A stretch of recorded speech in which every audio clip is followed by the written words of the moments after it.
ಗಡಿ ವಿವಾದ ಅನ್ನುವಂಥದ್ದು ಮುಗಿದು ಹೋದೈತೆ.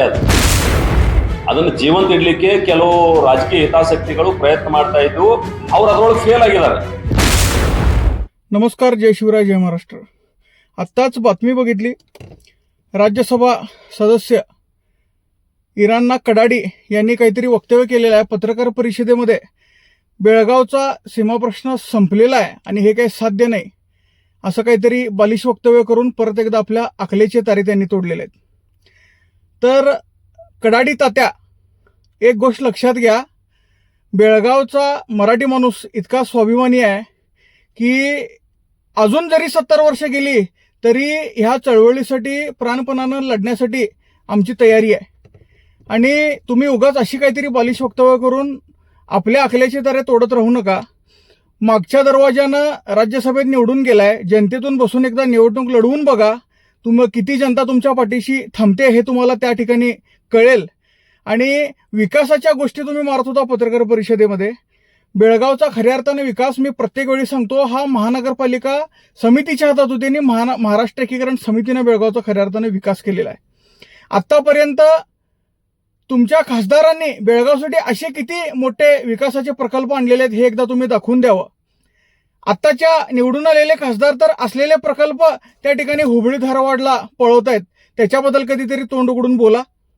आणि भाजपमध्ये काम करणाऱ्या मराठी माणसांनी खऱ्या अर्थानं या वक्तव्याचा जाब त्यांना विचारावा अशी मी विनंती तुम्हाला करतो.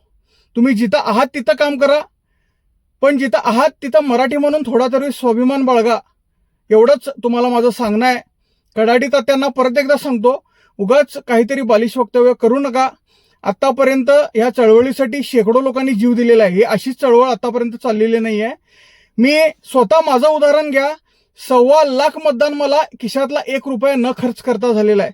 लाखो रुपये लोकवर्गणी जमली आणि त्या लोकवर्गणीतून आम्ही निवडणूक लढवतो. तुम्ही एकदा निवडणुकीच्या मैदानात उतरा आणि लोकांना सांगा की आमच्या पक्षासाठी लोकांनी मदत करावी आणि त्या पैशातून निवडणूक लढवण्याचं एकदा मी तुम्हाला चॅलेंज देतोय. ते आव्हान स्वीकारा आणि बघा किती लोक तुम्हाला आर्थिक मदत करतात आणि किती लोक तुमच्या सोबत थांबतात. ते आजही लाखो लोक स्वतःची पदरमोड करून महाराष्ट्र एकीकरण समितीच्या उमेदवारांना आर्थिक मदत करून त्या ठिकाणी या चळवळीत आपला खरीचा वाटा देत असतात. आणि अशा वेळेला तुम्ही हे संपलं म्हणून बोलणं हे तुमच्या मनाला तरी पटतंय काय बघा. आजपर्यंत ह्या चळवळीत अनेक लोक आली आणि अशी बालिश वक्तव्य केली आणि कुठंतरी गायब झाली.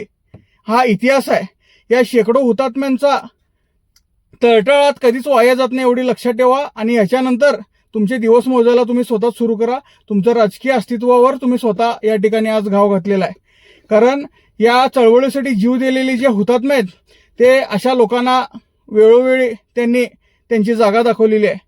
मी परत एकदा एवढंच सांगतो, महाराष्ट्र एकीकरण समितीचा हा लढा तेव्हाच संपेल जेव्हा इथला मराठी माणूस त्या ठिकाणी आपल्या हक्काच्या राज्यात म्हणजे महाराष्ट्रात सामील होईल. प्रत्येक वेळेला आम्ही संयमाची भूमिका घेत असतो, पण असं कोणीतरी येतंय, काहीतरी बरळत आहे आणि परत इथलं वातावरण तंग करून जात आहे. त्यामुळं मी परत एकदा राष्ट्रीय पक्षात काम करणाऱ्या मराठी माणसांना आव्हान करतो, ज्या पद्धतीनं ती लाल पिवळी लोक राष्ट्रीय पक्षातनं काम करतात, पण जेव्हा अस्मितेचा विषय येतोय किंवा त्यांचा कुठला तरी प्रादेशिक विषय येतोय त्यावेळेला सगळे एका झेंड्याखाली येऊन थांबतात. त्याच पद्धतीनं तुम्ही आहात त्या पक्षात सुखी राहा, तिथंच काम करा. पण ज्या वेळेला असं कोणतरी बिनबोडाचं बोलत राहतंय किंवा मराठी लोकांच्या अस्मितेवर बोलतंय त्यावेळेला तरी तोंड उघडून बोलाल अशी अपेक्षा तुमच्याकडनं करतो. आणि बेळगावातल्या तमाम मराठी भाषिकांकडून त्या इराणना कडाडी तात्यांना माझा स्वाभिमानी जय महाराष्ट्र देतो. धन्यवाद. जय हिंद, जय महाराष्ट्र.